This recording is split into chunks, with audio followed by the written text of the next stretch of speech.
Magandang araw sa inyong lahat.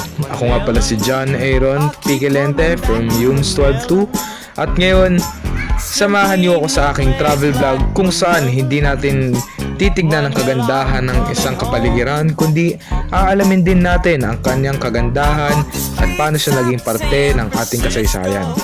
Ngayon, hindi ko muna sasabihin sa inyo kung saan tayo patungo sa ating paglalakbay, ngunit pagmasdan muna natin ang kagandahan dito sa Maynila.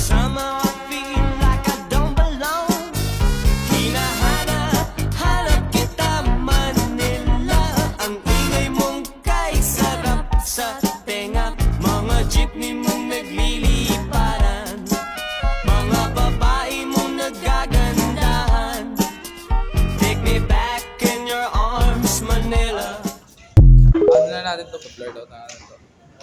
Since, ayun, tayo ay famous, tayo ay proud, St. Jude College, or since tayo ay proud, St. Jude College, or Tadean. Atin nang simula ang ating paglalakbay. Ngayon, ako ay nagpunta sa isang lugar na kung saan hindi lamang siya nagiging isang pasyalan, ngunit ito ay nagbibigay aral tungo sa ating kasaysayan. Na kung saan tayong mga tao, hindi lamang estudyante, ay nakakaintindi ng konsepto na marereflect o kung saan magagamit din ito sa ating buhay. Isang lugar na kung saan nagturo sa atin o may mga alaala tayong mga taga-estudyante. At ito ang Intramuros. Onting pagbibigay impormasyon. Ang Intramuros ay orihinal na naggaling sa salitang intra o ang ibig sabihin ay loob at muros ibig sabihin ng pader. Sa madaling salita, kapag inintindi natin ang ibig sabihin ng Intramuros, ang ibig sabihin lamang nito ay nasa loob ng pader. Ngayon sa aming interview, nakilala naman natin ang isang estudyante na si Welser Tiquilayo. Si Welser Tiquilayo ay isang grade 7 student mula sa Tondoy High School, Manila. At nang tinanong namin si Welser kung nakapang-ilang punta na siya dito sa Intramuros, sinabi na sa akin na maraming beses na daw siya nakapunta rito. Marami daw siyang naranasan dito at mga masasayang alaala kasama ng mga kaibigan at ng mga barkada.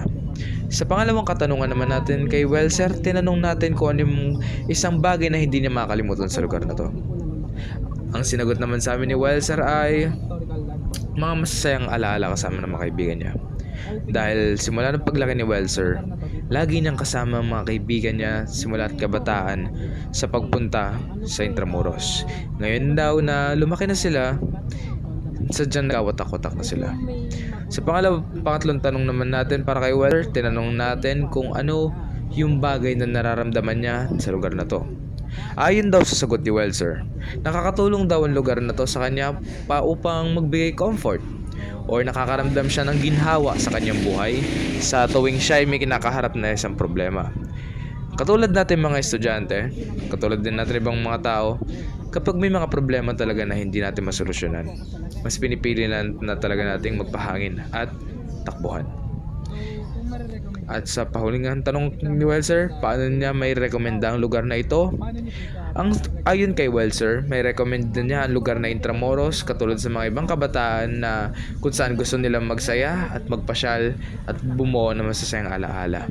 Isa rin daw sa mga bagay na hindi makalimutan ni Welser ay ang mga magagandang estruktura dito sa lugar na ito.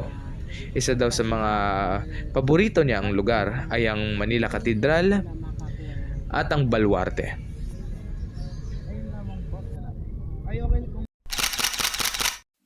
Atin ang ituloy ang paglalakbay. Ngayon, tayo ay nagpunta sa isang lugar na kung saan madalas napuntahan ng mga estudyante. Isang lugar na kung saan common o laging nagdadaanan naming mga St. Jude student sapagkat laging dito nagkakaroon ng mga practice tungo sa isang kompetisyon, galaan, mga kuhaan ng litrato, at dito rin nagkakaisa at nagkakakilala ang mga tao. Tawag pa nga namin sa lugar na to ay ang Garden de Palillar. Ang lugar na to ay naging espesyal na sa amin mga estudyante at lalong-lalo na sa akin sapagkat dito nabuo ang mga masasayang alaala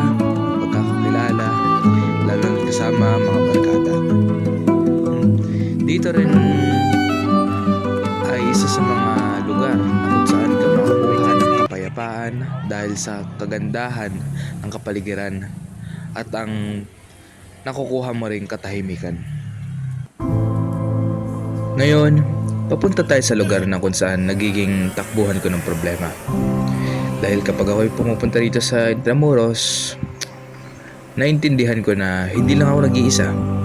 May mga ibang tao na pinipiling maglakad, magpahangin kapag pagod na. Doon ko naintindihan na kahit gaano kabigat ang problema, hindi mo ito susukuan. Dahil may mga tao na handa kang tulungan. Mga tao na hindi mo pa nakikilala, pero bukas ang palad nila para sa iba. At ito nga pala ang Manila Cathedral. Isa sa mga sikat na dayuhan o puntahan dito.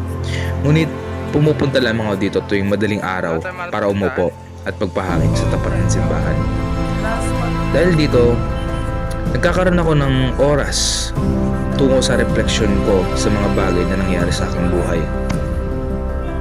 Sa pagpunta natin sa lugar na ito, tayo ay minalalaman na isang gintong aral na sa bawat problema na hinaharap ng isang tao, may mga problema na hindi natin mahanapan ng kasagutan.